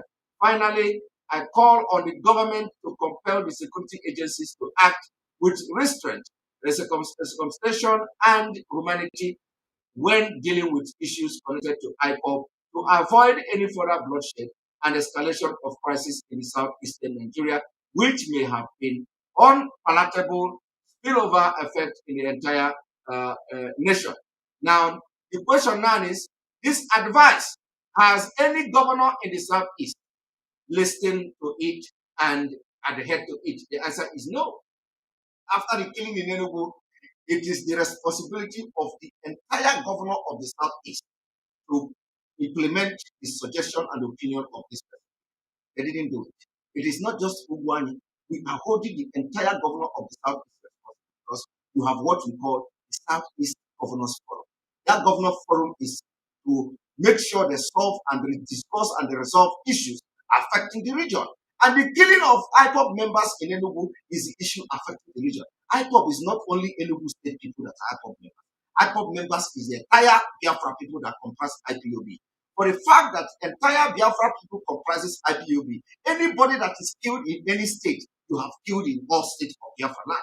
If you kill somebody in Enugu, you have killed somebody in the entire state of Biafra land. If you kill somebody in Abia State, you have killed somebody in the entire Biafra land. If you kill somebody in Imo State, you have killed somebody in the entire Biafra land. And for that reason, because it is in the region, and IPOB is not just a party, it's not just a movement from one state. This is a movement of the entire Biafra nation.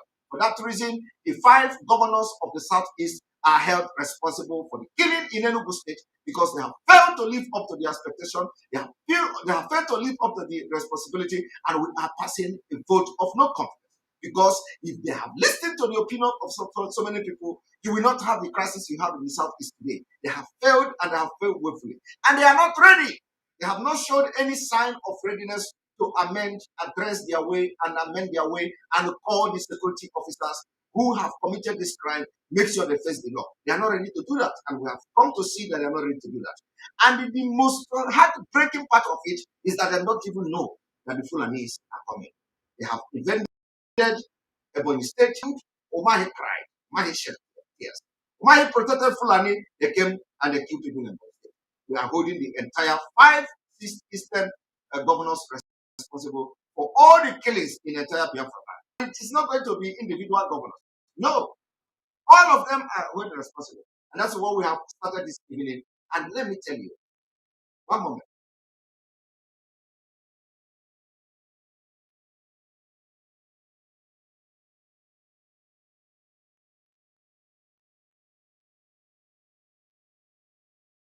I'm going to end it by video. This video, some of you must have watched it yesterday, and I'm going to play it again.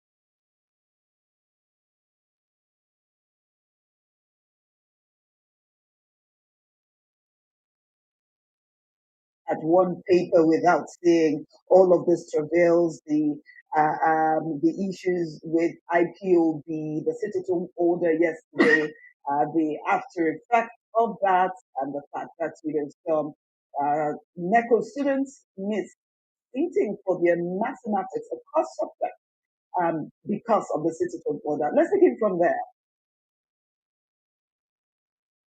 It's quite unfortunate that students who have the opportunity to determine their destiny and career are caught in the midst of the sit-at-home declared by independent peoples of Biafra. But I think that it's a sacrifice that is worth the liberty of the people of the Southeast, because we are united with them in agreement that the marginalization of that sector of the country, it's intolerable, it's unacceptable. If you have visited the Southeast, there's no federal presence there in terms of infrastructure and even companies and government establishments. It's like the civil war is still on. And I don't know how we can sustain that mentality to treat the people as if they are not part of us. And so for me, I think that it's come to a time when the people of the Southeast should determine their fate. The right to self-determination is guaranteed by international law. It's guaranteed under the African Charter on Human and People's Rights. It is guaranteed under the United Nations Charter or under the Universal Declaration of Human Rights. So if the people decide that they don't want to be part of any particular country, they have a right to do so. But having said that, I believe that the agitation for self-determination is occasioned by neglect. It's occasioned by marginalization. It's occasioned by persecution. If you look at the entire Southeast, for instance, in this particular administration, you cannot find any major position from number 1, let's say, to number 4. A president, a vice president, a senate president, the speaker of the House of Representatives, the chief justice of Nigeria, or even the armed forces. You know, and these are people who contribute immensely towards the economic development of Nigeria. Is the 3rd largest ethnic group in Nigeria. So how do you run a nation like that? And then we're going to 2023 is like there's not even any agreement in terms of power sharing. It's always between the North, Hausa Fulani, and the South, Yoruba-dominated political space. I just think generally it's unacceptable to marginalize a race for so long. So I'm in support of the sit-at-home declared by Ipob, but I do not support the areas of violence. Precisely. People feel that they do not want to support your struggle, you cannot compel them by violence, or even leading to burning their properties, or killing anybody who probably does not support that call.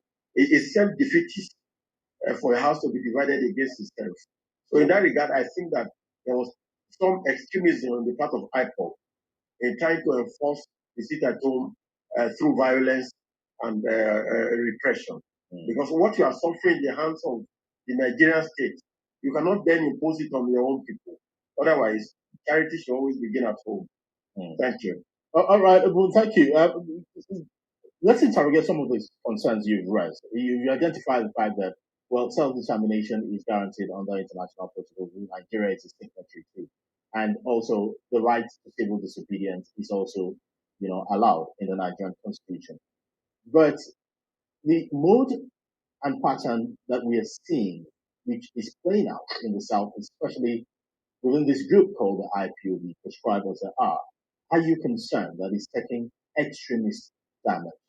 We've seen pictures, we've seen videos of what happened yesterday. We've seen poor people who are just struggling to survive, who are setting up some backyard restaurants, fixing their meals, and so-called IBO people move in, scatter everything. The livelihood for that day is lost for that poor woman, and several other cases such as that. Is that not assuming the extremist dimension, and how do you think this should be best handled? Well, if you look at the events in the Southeast geopolitical zone, you will discover that this is the second time in the series of a sit at home. The first one was on May 30th, which was a remembrance of the fallen heroes of Biafra. And it was absolutely successful, about 110%. It witnessed about 110% success. So that tells me clearly who is in charge in the Southeast. The governors, by now, will have resigned. All the governors of the states in the Southeast have lost legitimacy. Because you cannot claim to be a governor in a state in which you have no control over your people. Loyalty in the Southeast now is to Ipob. Loyalty in the Southeast now is to nnamdi Kanu. So what that tells me clearly is that if you organize election in the Southeast today and Ipob decides to raise candidates, they will floor all the major political parties if there is free and fair election. Because the people who will decide the votes are the ones who stayed at home yesterday, are the ones who stayed at home on May 30th. So for me, honestly, it just shows that Ipob cannot be proscribed, contrary to the postulation of the federal government. Because you don't proscribe an organization that has mass following in the way we have seen it in at least two major instances of the sit-at-home that has been declared. Of course. So you see that? So the governors of the Southeast were instrumental to the prosecution of IPOB, and today the IPOB have taken over the entire Biafra land. People no longer listen to governors. Governors have lost control over the people of Biafra land, and they have lost legitimacy. For that reason, they have refused to deproscribe IPOB. And for their refusal to deproscribe IPOB, we have passed vote of no confidence on them. We have demonstrated on several occasions through the sit-at-home order which the people have complied to, which the Biafra people, even with the threat of the governors, they complied to the sit-at-home order, and the sit-at-home order is going to come again, and they're going to comply. For that reason, we are passing vote of no confidence on the government. To deproscribe IPOB, or they are going to step down like we have demanded. If they don't step down, we are going to step them down ourselves. And on this note, I'm going to hold the program here. I have more of 12 minutes. I have 12 minutes more to spend here, 12 minutes more to spend here, and we call it a day. We come tomorrow again to continue from where we stopped today for this exposition, to give you reasons why the governors, we have given a vote of no confidence on them, and why they must resign, and why there is no election in Biafra land starting from Anambra State. Now I have 11 minutes, and I think I will have 10 minutes by the time I post the link. So join the program for the conversation time, and let us have 10 minutes of the remaining time to talk with you, and everybody have 1 minute to comment. If you must comment and have anything to say, you have only 1 minute to talk. Thank you very much. Welcome to the program, and join us. I do not have time because I'm working tomorrow as well. Thank you very much, all of you that have supported us with the super chat. Alenora Okoro as well as super chat. Thank you very much. Caught by fire. Thank you very much. Arise, O Biafrans, and possession from the Fulani. Arise, O Biafrans, and disposes Nigeria politicians. that have dispossessed, that had disposed you all this decade. Arise, arise, arise. Thank you very much, Cover Fire, for your super chat. We appreciate you. All right, Chigozie, welcome to the program. 1 minute. Yeah, Simon, how are you? I'm doing very fine. Please, 1 minute, go straight to the point. Yes, I appreciate the program. I highly support the program today. Is highly, highly elusive, and that is exactly our position. There is no election. There is no election, and we can't reinforce the failure we have, especially in Southeast. We cannot. They will not even allow them to distribute any stupid INEC material, more or less of having them distributed anywhere they have their polling booths. No, that's not going to happen again. We have tolerated it enough. It's either we get it right this time or we leave this agitation, because this agitation is like becoming a kind of center for compromise, center for negotiation. Anytime one stupid person wants to take any advantage of the government of Nigeria or get anything, he uses this struggle of restoration of Biafra as a stepping stone to do whatever he planned to do. We cannot allow that to continue again. Thank you very much. Thank you. That is my position. We cannot, because I like your emphasis on what is going on in Afghanistan. And that is exactly what is coming to Nigeria. And we cannot allow ourselves to be idling until we are overrun because of some stupid idiots are occupying positions of power in our land. We cannot allow it. What is worth dying for is worth dying for. That is my position. Thank you so much. Thank you very much, Chigozie, for your point. You used 2 minutes. That's okay. Principalities, welcome to the program. Yes. Can you hear me okay? I can hear you. Go straight to the point. 1 minute. Welcome to the program.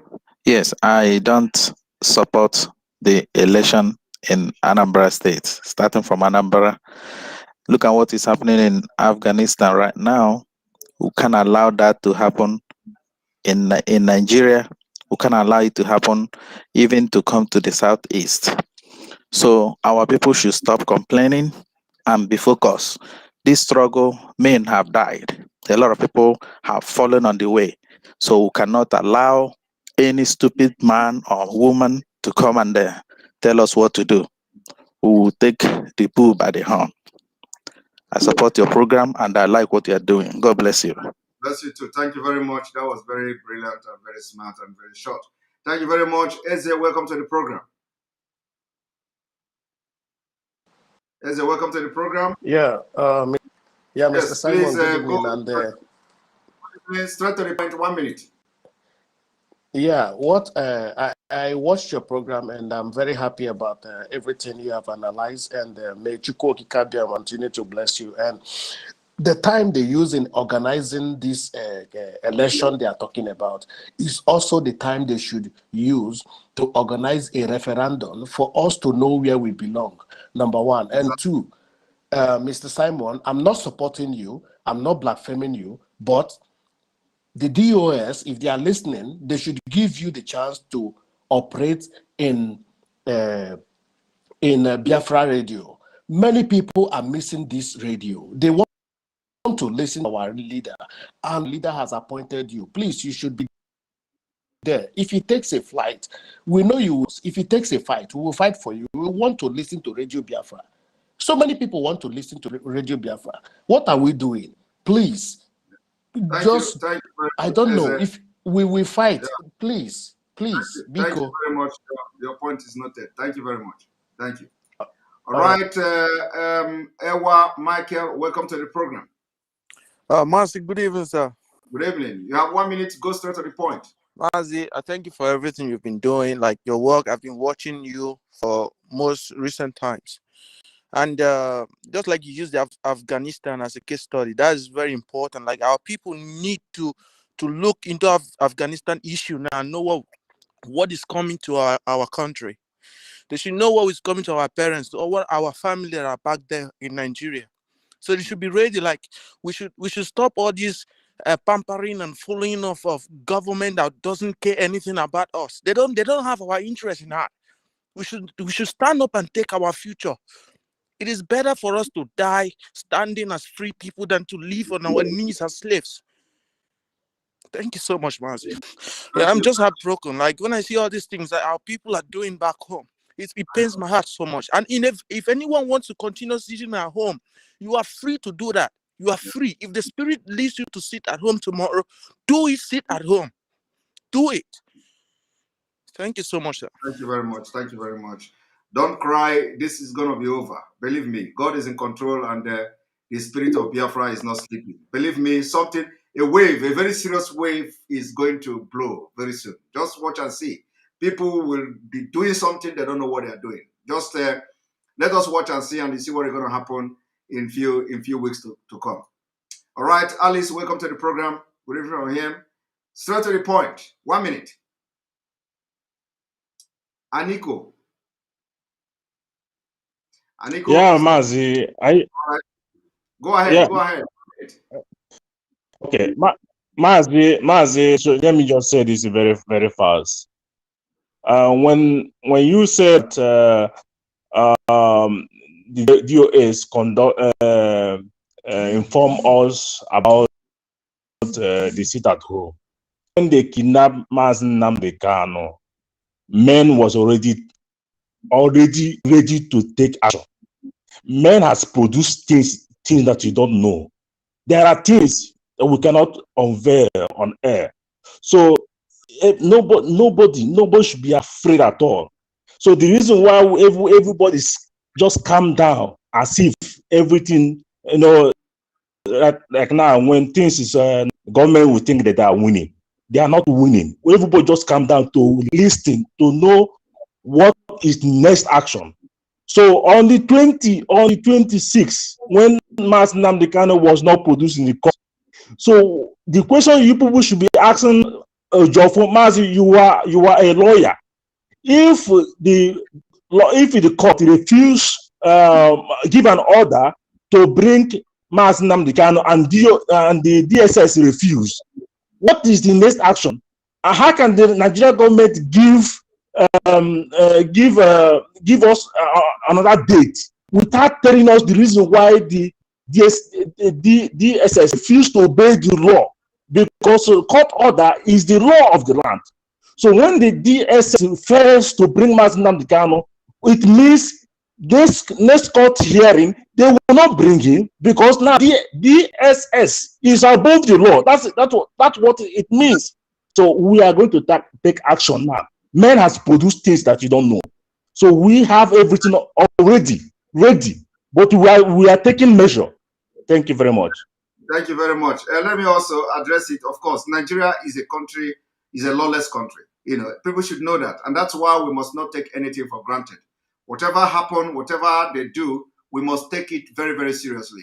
Everybody who have had anything to do with Nigeria should know that Nigeria is a lawless country where the security agents do anyhow they like. And remember, it is being led by Fulani nomadic people. They don't respect the law. They don't have, Nigeria is having two constitutions, Sharia law and the common law system, or the constitutional law, whatever they call it in Nigeria there. So they don't respect the constitution of Nigeria, of the 1999 constitution of Nigeria. They don't have regard to that. They don't respect court orders. It is not today. This is not the first time. So they can give any reason they want to give. And you are right. It may be in this October now, they will look for one story and talk and tell the story, and you can't do anything. So we have to tell them that it is not the time they will say, and they will do it. We cannot do anything. And that's why the spirit of Biafra is possessing everybody, including yourself. So we just are appealing to people to, when this thing begin to happen, let nobody be surprised, because it is bound to happen. It is going to be natural. The spirit of Biafra is going to take control, and this thing is in autopilot. Thank you very much. All right. Onye Uche, welcome to the program. 1 minute, straight to the point. My time is going up. I'm going to give more 5 minutes or so, or 10 minutes to people, because I think a lot of people want to talk here. So I will give more 10 minutes. Go ahead, 1 minute, please. Fast. Okay. Yeah, Maji Simon, I thank you so much for your program. And what I want to say in a nutshell is that this whole thing that is happening, there are so many guys outside the country. So we are everybody must return at any time. As long as the equipments are there, we are very, very ready to abandon whatever thing we are doing outside the country and come back and defend the motherland. Because from the look of things in that country, Nigeria, nothing is going on in a normal way, and our governors are just behaving like they are demigods. So whenever everything is put in place, let the instruction be given for us, all of us, to come back.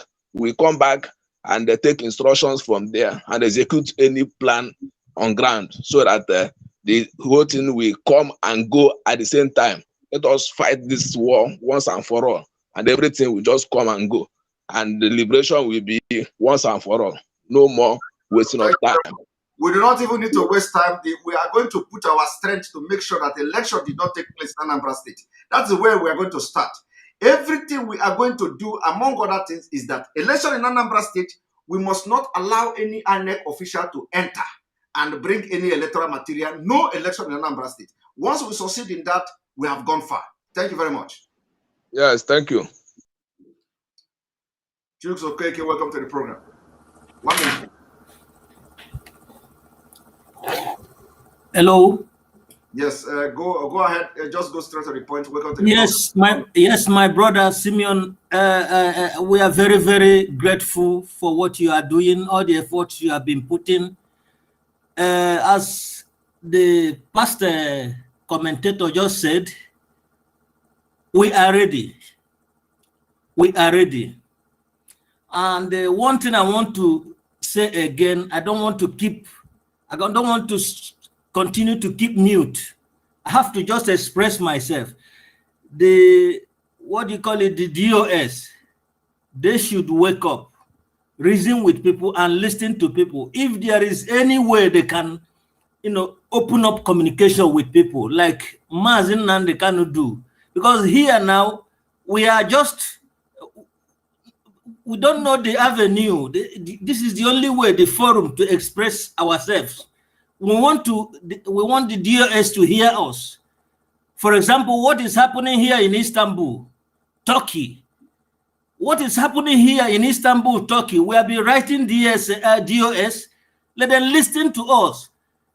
The riffraffs are here. Those they put as principal, what I don't know. They are not trying to do anything.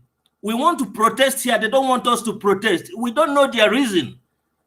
Please, if you can talk to them, talk to them. I don't know what they are doing there. Thank you very much. Thank you very much. Your comment is noted. Thank you. All right, Abia Pikin, welcome to the program.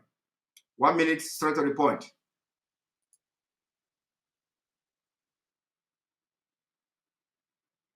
Abia Pikin, are you there? All right, you are not talking. We do not have time. Jachinma Wanjo Kweze, welcome to the program.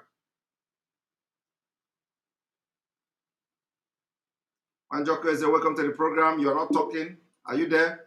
All right, you are not talking. Chino Nyerem, welcome to the program. 1 minute. Chino Nyerem. Are you hearing me? I'm hearing you loud and clear. Go ahead. Go straight to the point. Good evening from here. Good evening. Yeah. Ihe m chọrọ ikwu Maazị Simon. Ihe m chọrọ ikwu bụ ihe ndị be anyị na-eme a na-adị mma. Nke mmadụ na-agwa gị that they will fight for you.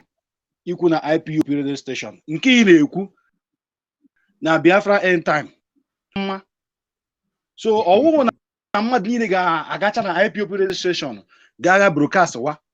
So onye m chọrọ ikwu enwere ra gị ekwele ka ndị be anyị deceive oge. Don't let Satan enter you ha deceive oge. Focus iwe onye amị ịma ebe uche gị kwesịrị ịdị ndị be anyị njọ.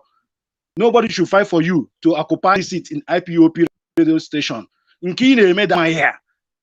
We are listening to you. Everybody maazị. Egwuchala m. Bye. Thank you very much. Thank you very much. Your point is noted. I appreciate. All right. Biafra, welcome to the program. 1 minute. Biafra, go ahead. 1 minute. You're not talking. I think you have problem with your mic. Now I'm going to take you out. Mr. Hyacinth, welcome to the program. Yeah, good evening. Good evening or good morning, Mr. Yes, good evening. Can you Go hear ahead. me? Go to the point. I can hear you live, Okay. live and direct. Go to the point All straight. right. 1 minute. First and foremost, I have to apologize for that anonymous post. Okay, are you the one who made the post? Yeah. Okay, no problem, no problem. I didn't know you were the one. That's how I tackle anybody who brought that kind of thing to me. No shaking. First and foremost, I want to start from this way. You see, our governors, they are like two-edged sword. They are, the tongue of the serpent is divided into two. And that division means lie and truth. Our governors, they come with half truth and they come from the other side with a lie. Each and every time you want to catch them, they pretend as if they are balling with you, as if they are on your side, and they start preaching that brotherly love and everything. Before you know what's happening, they get you hook, line, and sinker, and you are deceived. This time around, what we are meant to do is not, to give them a breathing space with them down as hard as we can. We need to follow them bumper by bumper. They think that our leader is away, so they can start acting stupid. Now imagine Delta State giving land in each local government to Fulani, Ebonyi State doing the same thing, Enugu State doing the same thing, chasing out a whole community to give their land to Fulanis. Makes sense to me. IPOB, we need to focus and bind ourselves together instead of this in-house fight that's going on in IPOB times. We need to focus on the common enemy and push our goals forward. That's all I have to say. Thank you. Thank you very much for your contribution. I appreciate it. Donald Emeka, welcome to the program. Good evening, Simon. How are you? I'm doing very fine.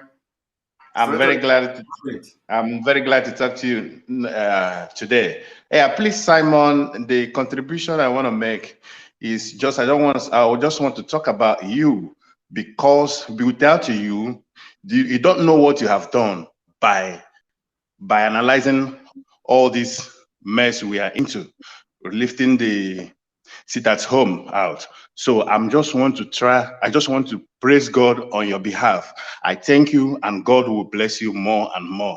In Jesus' name, amen. Bye-bye. Bless you. Bless you too. I appreciate it. Bless you too. Thank you. All right, Mazi Ikenga, welcome to the program.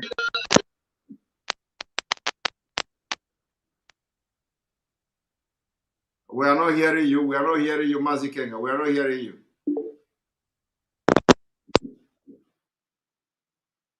Hearing me now? Yes, go ahead. Go ahead. Straight to the point. I have 2 minutes left. You are going to talk 1 minute. My Chimezie will talk 1 minute. Go ahead. My brother, good morning. I'm calling from India. Hello. Morning. Go ahead. Okay, Mazi Kenga, Ibo TV. I send you a message on voice note or your WhatsApp because I have from Ebonyi State also. Yeah, my brother. God bless you. So much thank you for your wonderful work. I will check your message. I will check your message. I will get back to you. All right, Chimezie, welcome to the program. Yeah, good evening, Master Simon Ekpa. Good evening. You are the last person here. I have only 1 minute left. Thank you. I'm very, very sharp. All right. I must tell you that you are really fired up today. I like the spirit and the emotional part that you showed today, even though you were able to control it. I really like that. The key is this sit at home. We must not do away with sit at home. You said if you can shut down the whole eastern part of Nigeria, governors will just hands up. So anything the DOS is doing, let us not play with this sit at home. That is the key. Thank you, Simon. But you say we'll have 1 minute, so let me keep it like that. All right. Thank you very much. I appreciate it.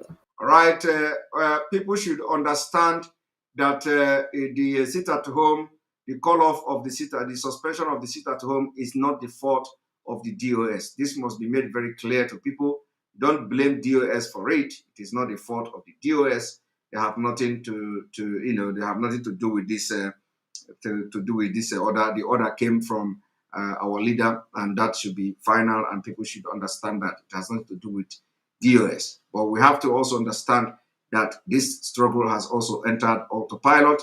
People are being controlled by the spirit, and they have no control of their own action. And whatever they are going to do is going to be for the interest of Biafra as the spirit lead. So on this note, I'm going to say thank you very much. May God bless Biafra.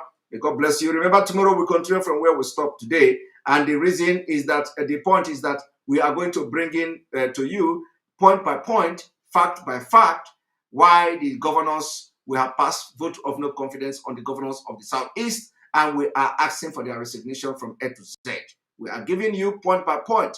Watch this video, cut the section that where I have highlighted this point, and let it go viral, and let the governors themselves watch it. And let them watch tomorrow. We are coming with new video, new evidences, new fact, taking you back the memory lane to, and then come to see how we are going to connect the governors together to make sure that they pay daily for the crime they have committed against our people.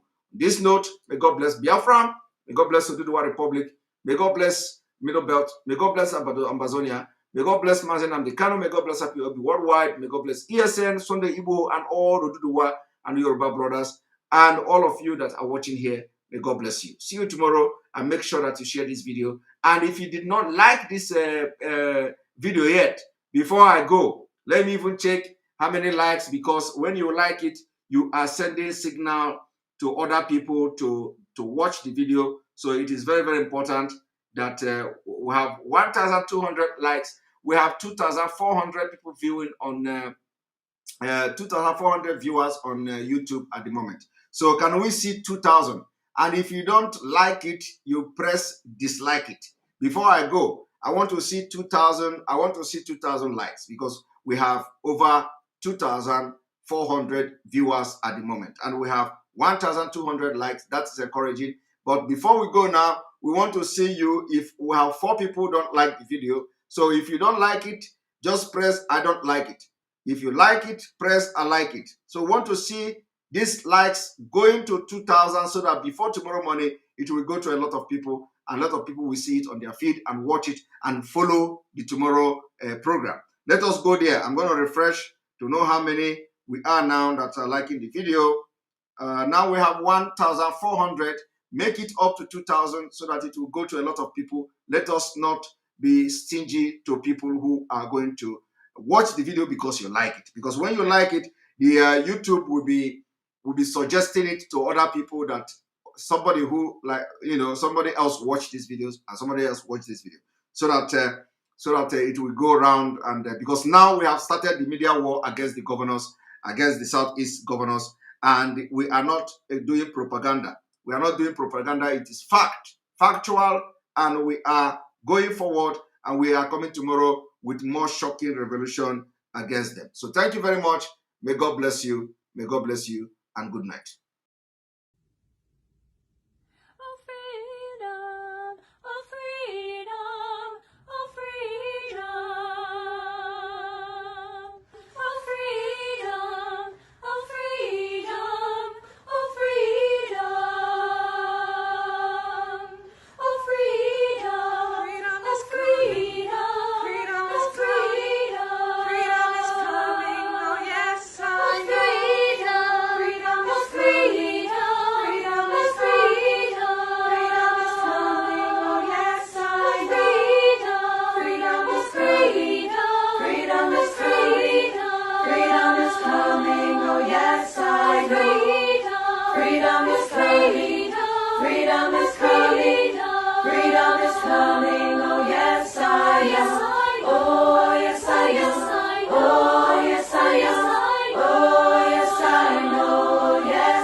Justice is coming.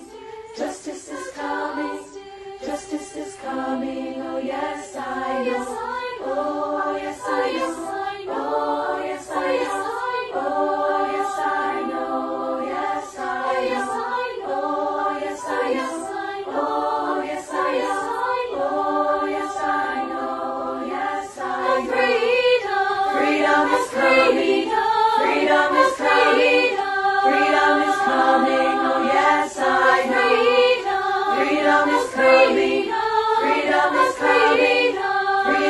coming.